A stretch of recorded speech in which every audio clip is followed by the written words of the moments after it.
Hey YouTube, Guy Webz here, and I'm back with a new series on my channel I'd like to call Custom Action Figure Showcase, where I showcase custom action figures that both I made myself and through commissions from customizers. And in each episode I will be showing, let's say, 3 to 4 figures. So got a lot to do, and without further ado, let's go ahead and start with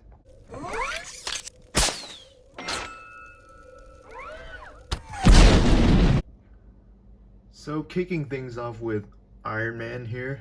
This is by factory just the newest Marvel Legends Extremis Iron Man from the Puff Adder Build-A-Figure series. Now, I didn't reveal this figure as is because I really could not stand the existing figure as is without the modifications. So what I did was I had to pop this figure apart at the upper torso here, and then I had to Dremel out a lot of plastic on his lower torso here to allow for a lot more ab crunch. From before, I think he only bent about this much, but now, having fiddled with it and Dremeled out some of the plastic, I was able to get him to bend forward a lot more so he could do his superhero landing a lot better. And then after all the torso mod, I went in and panel lined all the crevices of his armor, as you can see right here, using a Gundam marker. If I can reach for it, this one right here, the black fine-tipped Gundam marker GM01250, in case you wanted to know the specifications. So I panel lined all the armor, and then you might not be able to tell on camera, but I did actually do some repainting. I dry brushed some clear-ish crimson red all over the red parts, and dry brushed a little bit of brighter gold on the faceplate, the biceps, and the thighs and everything. And I know the faceplate and the armor and everything, the paint looks sloppy as fuck, but I don't mind it. That's exactly what I'm going for. I'm going for a very Toy Biz type of aesthetic with the dry brush shading right here. And I can pose it around, I can move it a lot better, and this is my new favorite Iron Man. Oh, and before I forget, I did also paint the eyes yellow. You can do that also if you'd like, because the original shade of yellow for the eyes was too close, in my opinion, to the faceplate as is, and mine, the original paint for the eyes, actually had some scuffing, so I decided to paint them over anyway. But there we have Iron Man, and now let's move on to...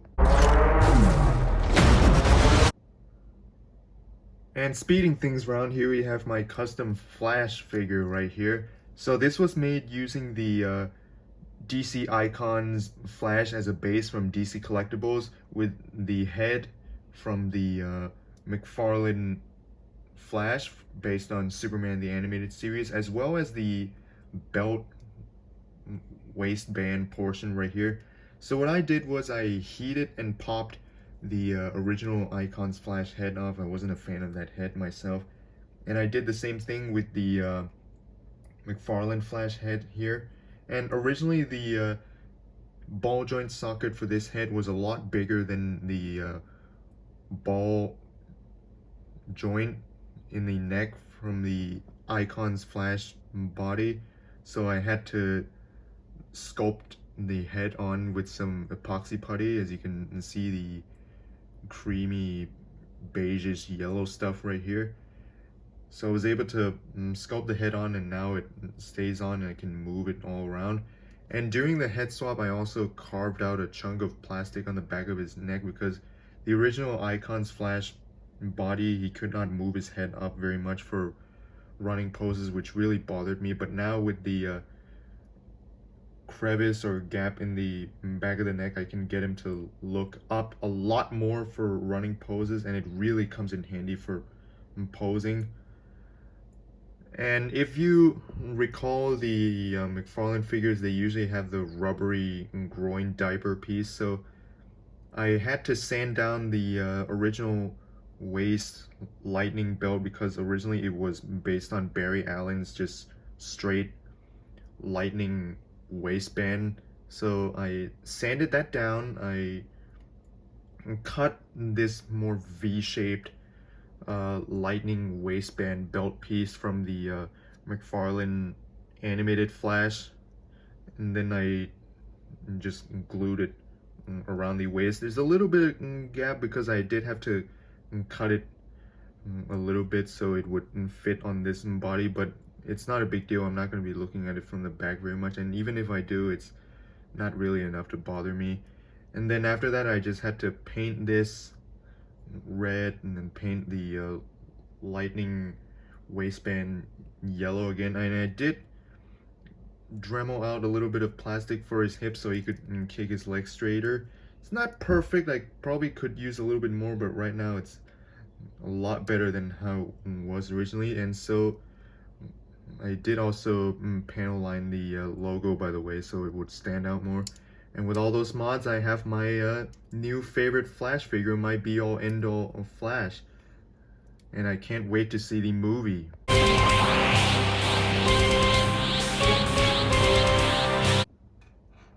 And finishing things up with the highlight, the star of this episode, it is my custom Gogeta figure.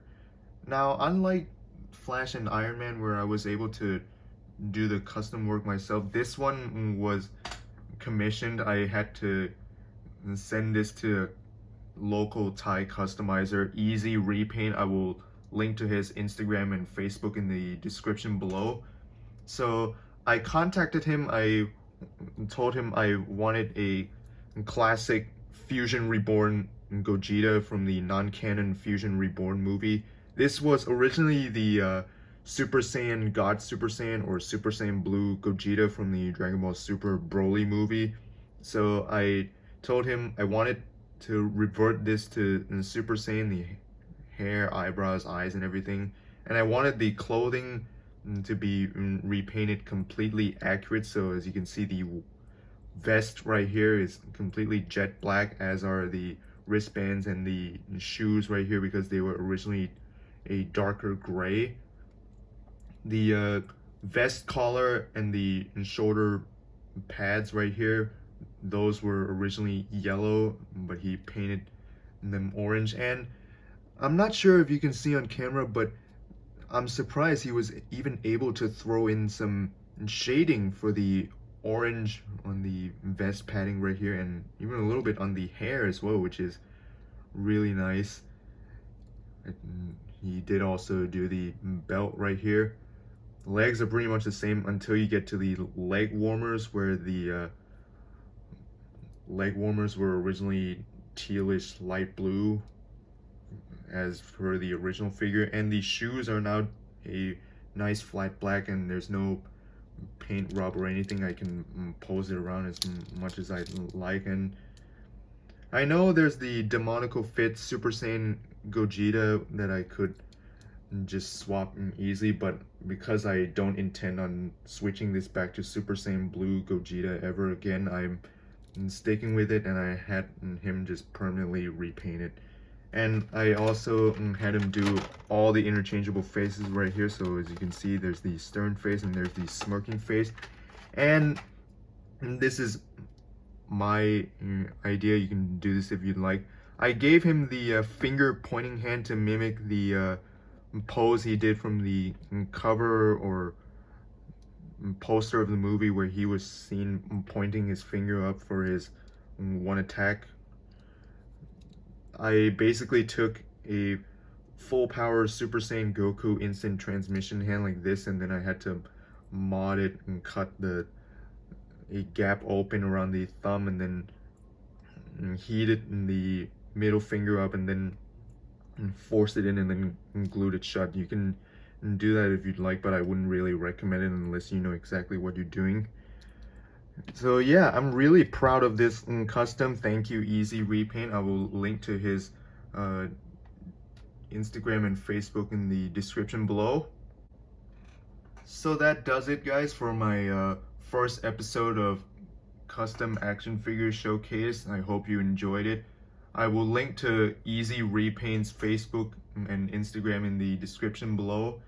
And that's about it. I hope I get to do more of these. I really love doing these, and I can't wait to show you what other custom figures I have been doing for the past few weeks or years or so. So stay tuned. If you enjoy this video, give it a thumbs up. If you want to support the channel, if you want to see more custom showcase videos, including other videos as well, click subscribe and hit the notification bell to be notified when I upload a new video. And until next time, I'll catch you guys later. Guy Webz signing out. Bye!